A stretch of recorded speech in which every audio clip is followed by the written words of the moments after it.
Guru Sri Juta Padakamalang. Hare Krishna. Welcome to our channel, Bhagavad-gita. Here it is, because we have Bhagavad-gita as it is, translation and commentary by His Divine Grace, A.C. Bhaktivedanta Swami Prabhupada. And my name is Labangalatika. We are in the 7th chapter of Bhagavad-gita, Knowledge of the Absolute. So that's quite the claim. But actually, since Krishna is the Supreme Personality of Godhead, he has access to that knowledge and he can give it to us.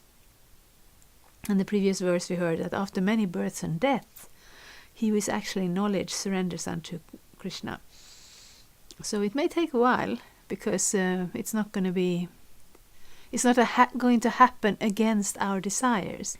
We will approach the Supreme Absolute Truth at the point where we want to, when we have grown a strong desire to find the existential truth and reality. And until such a time, we may not be completely interested. Some are not interested at all. Some are very clearly considering themselves materialists and not interested in spiritual things. Some are religious because they desire some benefit, something for themselves. And some perform yoga also in order to better themselves. But the ultimate point is where you step out into the spiritual reality, where there is nothing but the Supreme Personality of Godhead. Not in an impersonal sense. He's a person. He's surrounded by his dear devotees. He has a spiritual planet where there is, it's very beautiful. There are flowers and trees and cows and rivers and so much of reality. But none of the tinges of this material world. Especially there is no death, because everything is eternal. There's no ignorance, because everything is knowledge. And there is no suffering, because everything is blissful, Satchitananda. So that's the world where we are welcome. But at some point we choose this world. And sometimes we're kind of just endeavoring to make the best out of this world, and we don't want to lift our eyes to a higher perspective. So I will read text 20. Kamaisthaistair hrita jnana prapadyante nyadevataha tang niyamam asthaya prakritya niyathasvaya.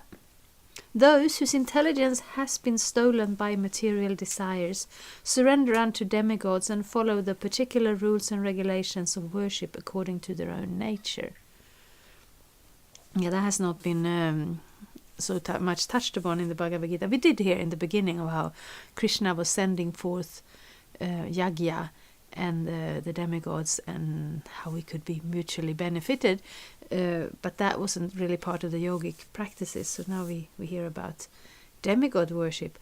That is a little foreign to us Westerners. We don't really worship demigods, devas, as such. But the principle is pretty universal. The principles of aiming for something that may look better, but that is still within this material world. Purport. Those who are freed from all material contamination surrender unto the Supreme Lord and engage in his devotional service. As long as the material contamination is not completely washed off, they are by nature non-devotees. But even those who have material desires and who resort to the Supreme Lord are not so much attracted by external nature. Because of approaching the right goal, they soon become free from all material lust. In the Srimad Bhagavatam, it is recommended that when one is a pure devotee and is free from all material desires, or is full of all material desires, or desires liberation from material contamination, he should in all cases surrender to Vasudeva and worship him. Yes. Because we may make other plans, and we may turn to other sources to fulfill our desires. And that is a business arrangement. The devas, the demigods, the Vedas, that is actually there is a setup for that, how you do your rituals, how you do your yagyas, your offerings. And then you get remunerated with what you deserve. It's just like when you go into a shop and you bring your money and you buy your food, whatever you like, as long as you have enough money. If you don't have enough money, you will not get it. And sometimes because of our health, we get a recommendation that we should avoid certain things. And our our family members who love us, they will remind us of this. Our doctor will remind us of this. The person in the supermarket will not remind us of this. They will see our money, they will see our goods, and they will charge us, and we're on our way. And with the demigods, it's a little bit like that, but a little more on a personal Vedic level. We turn to the demigods, we have certain desires, and those desires they spring from the combination of the identification with this body and the original desire that brought us to this material world, the desire to enjoy separate from Krishna. But then the Vedas bring us in. They they cast a very wide net, so they bring us in on any level, and we get a little regulated, we get a little directed, but it doesn't really bring us to a spiritual level in and of itself. Whereas if we do turn to Krishna, the Supreme Personality of Godhead, and accept him and surrender unto him, whatever desires we have, he can also fulfill them. But when he does that, he doesn't do it as, I don't know what you call them, the person working in the supermarket who counts your money and rings up your wares, and without really caring if you have diabetes or whatever. Actually, they shouldn't care. They shouldn't meddle like that. But if somebody who loves you, they will care. They don't want to see you destroying yourself by making foolish choices. And Krishna, actually, when we turn to Krishna and we have some desires fulfilled by Krishna, it doesn't entangle us in the same way, because Krishna gives us something because that's what we want. And then at the same time, because we turn to him, he helps us turn to him further. He helps us release those very strongly held bonds in this material world. It's a little more gradual. It is recommended to not be more gradual than you have to. Now we're in this world, we have the Bhagavad-gita, we have the opportunity to surrender to Krishna directly, and if we can't do that, we at least have the opportunity to take up the regulative principles of Bhakti Yoga so that we are directly on that path, even if we are not able to, respond from a platform of spontaneous love to Krishna and completely forget about all the material attachment. That we can do. But if we don't do that, if we have material desires or we have desires for liberation, we should still turn to Krishna, because he can fulfill those desires and help us to the next step. And if we have no such desires, no material desires, no desires for salvation, liberation as such, we should still turn to Krishna out of love. Yes. As stated in the Bhagavatam 2.3.10, Akama sarva kamo va moksha kama udaradihi tivrena bhakti yogena yajeta purushang param.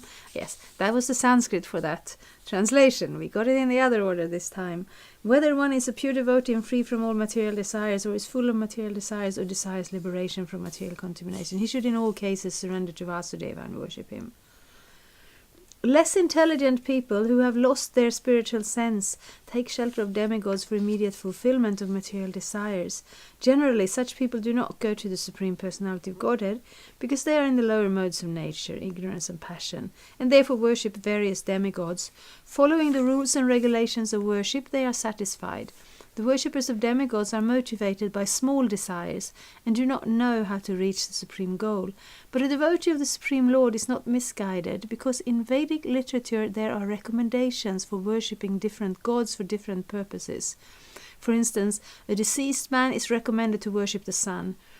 Those who are not devotees of the Lord think that for certain purposes demigods are better than the Supreme Lord. But a pure devotee knows that the Supreme Lord Sri Krishna is the master of all. In the Chaitanya Charitamrita, Adi Lila 542, it is said, Ekale Ishvara Krishna Arasabha Bhritya.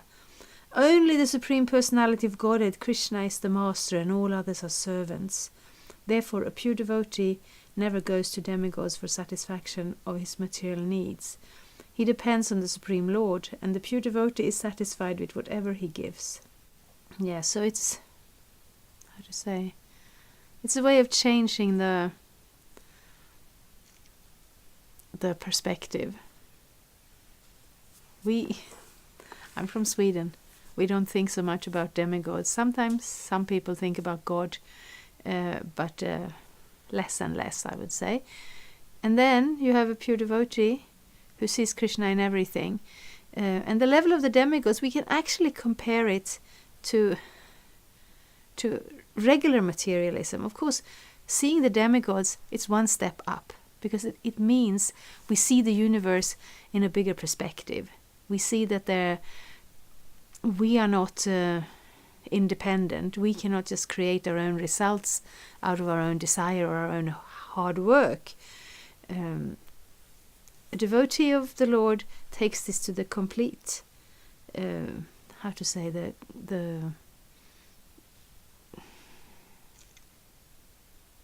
takes the full consequences of that. If there is nothing but Krishna in this world, then that's what I will focus on. And then we are able to see everything else as Krishna's. All the living entities are Krishna's dear, dear children. Some of them are especially dear to him because they connect to him in loving devotion. And all the rest of us, we're also dear to Krishna because we may forget him, but he never forgets us. So in this world, whether you are part of the Vedic tradition and you turn to different demigods, here it said you turn to the sun god in order to improve your health. So many things. You can turn to someone to have more money, to have a good spouse, to be free from disease. So many things. To be prosperous or successful in your endeavors. That is possible. And in this part of the world, we don't turn to the demigods. We turn to something else, to our own hard work, or to some self-help book, or to some political party, because we want to achieve a result for ourselves, or maybe for our extended selfishness, for our family, or for our community, or for humanity. And these are all, good impulses. But the complete knowledge is not there. And therefore we're reading Bhagavad-gita and we're getting knowledge of the Absolute. And we're seeing that we don't propagate, irresponsibility, that you give up because we're all doing some work, we're all doing some activities in this world, but we can change the attitude. We can see that we're always completely dependent on Krishna at every step, everywhere. Everything rests on him only. And we can see that the goal is not to create a little pocket existence for ourselves where we can fulfill our needs as best as possible, or maybe we can be bigger. We can desire for our family or our community or humanity. Still, this is not everything. But as soon as we include Krishna, then we do include everything, and we do aim for that level that is lifted above selfishness, materialism, and illusion. Demigods, of course.